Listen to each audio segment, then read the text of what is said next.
গুলিয়ে যাচ্ছে, গুলিয়ে যাচ্ছে, আমার সবকিছু গুলিয়ে যাচ্ছে। আমাকে ওদের ওদের ডেড বডিগুলো দেখা। এই দেখো দাদা, সাক্ষ্য আর মহাকরি তোদের তোদের ট্র্যাপ করেছে।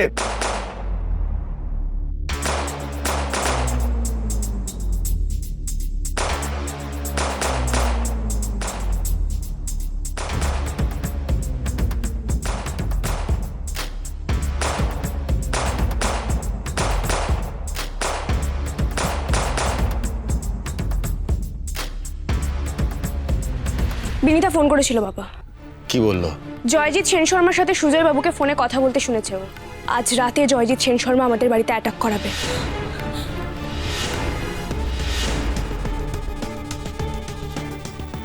যে এতদিন ধরে যা বলছিলাম তাই আবার হবে।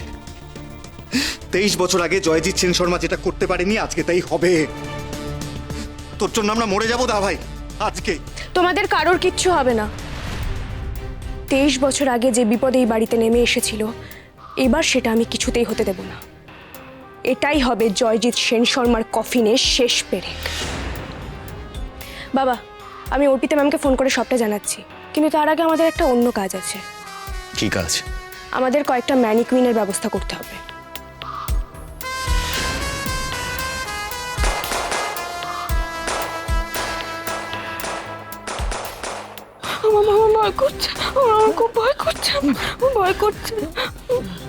কিচ্ছু হবে না, কিচ্ছু হবে না, আমি তো আছি, কিচ্ছু হবে না, ভয় পেও না। ভাই তুই কিচ্ছু আটকাতে পারলি না, আবার আবার সেই এক ঘটনা ঘটছে।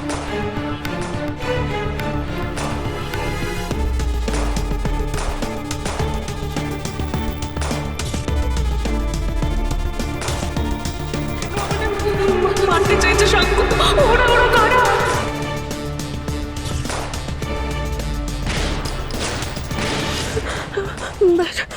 বাইরে সাহেবদের ঋতুদি অরুদি আছে, বাঁচাতে হবে, আমাকে বাঁচাতে হবে।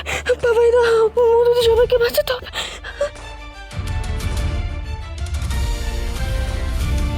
আর সেই তো আমরা এখানে আছি, আমরা কেউ বাইরে নেই, আমাদের কিচ্ছু হয়নি।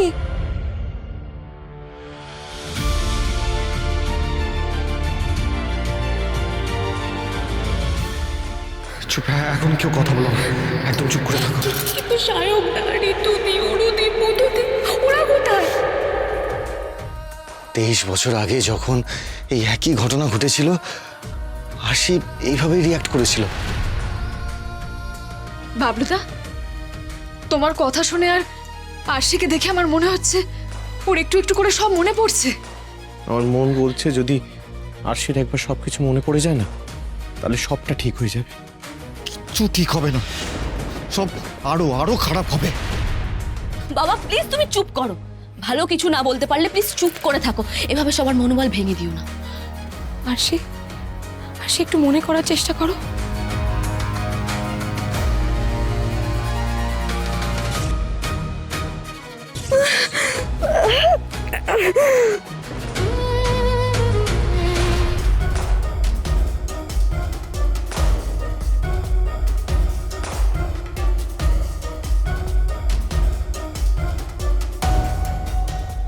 অর্পিতা ম্যাম তো অন্য কেস নিয়ে মারাত্মকভাবে ফেঁসে রয়েছে, তাই তো ওনাকে বলেছিলাম আমি ফোন করলেই যেন বিনীতা আর কনস্টেবলদের পাঠিয়ে দেন, কিন্তু ফোনটাই তো কানেক্ট হচ্ছে না।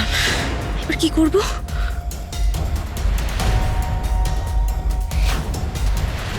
মেয়েটা সামনেই আছে, আগে মেয়েটাকে শেষ করবো, তারপরে বাকিগুলোকে।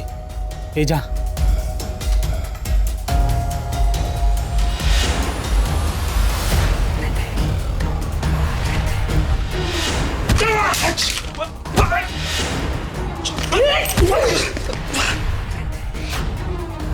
Guns down!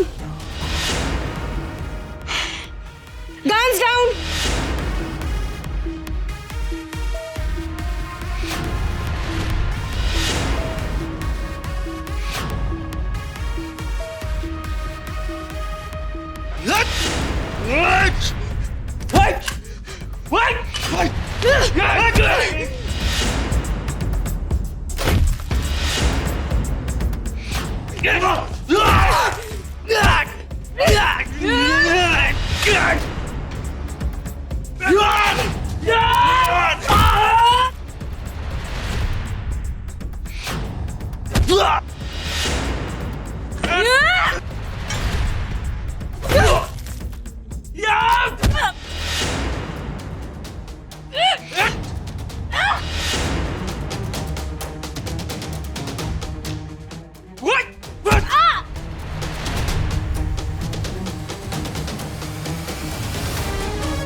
মহাগৌরীর গলার আওয়াজ না? মহাগৌরী একা ওদের সাথে পারবে না, আমাকে যেতেই হবে।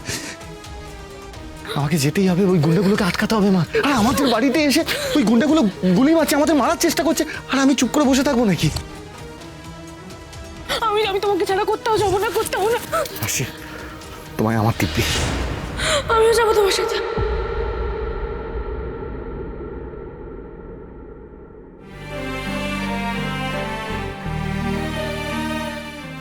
আমাদের সন্তানের জন্য তোমাকে এখান থেকে পালাতে হবে। আর তোমার কি হবে সাক্ষ্য?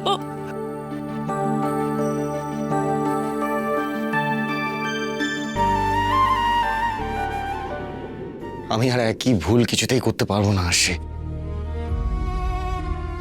23 বছর আগে এরকমই একটা ভয়ঙ্কর দিনে তুমি আমার কাছ থেকে আলাদা হয়ে গিয়েছিলে আসি, কিন্তু আজ তোমার আর এই পরিবারের কারোর উপর একটা আঁচড়ও আমি পড়তে দেবো না। মহাগৌরী বাইরে একা লড়ে যাচ্ছে, ওকে আমি এভাবে বিপদের মুখে ঠেলে দিতে পারবো না। ওকে আমি কিছুতেই একা ছাড়তে পারবো না, ওকে যে আমাকেই রক্ষা করতে হবে। আমি যাচ্ছি ওর কাছে। আমাকেও যেতে।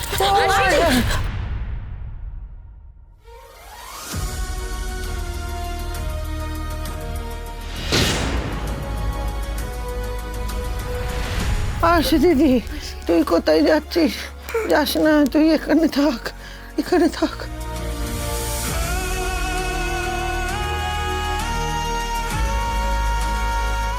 তুই আশিকে নিয়ে পেছনের দরজা দিয়ে বেরিয়ে যা।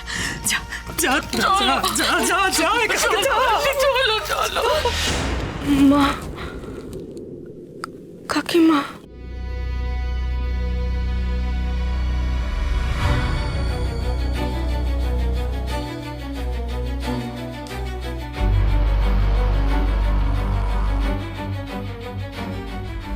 গুলিয়ে যাচ্ছে, গুলিয়ে যাচ্ছে, আমার সবকিছু গুলিয়ে যাচ্ছে।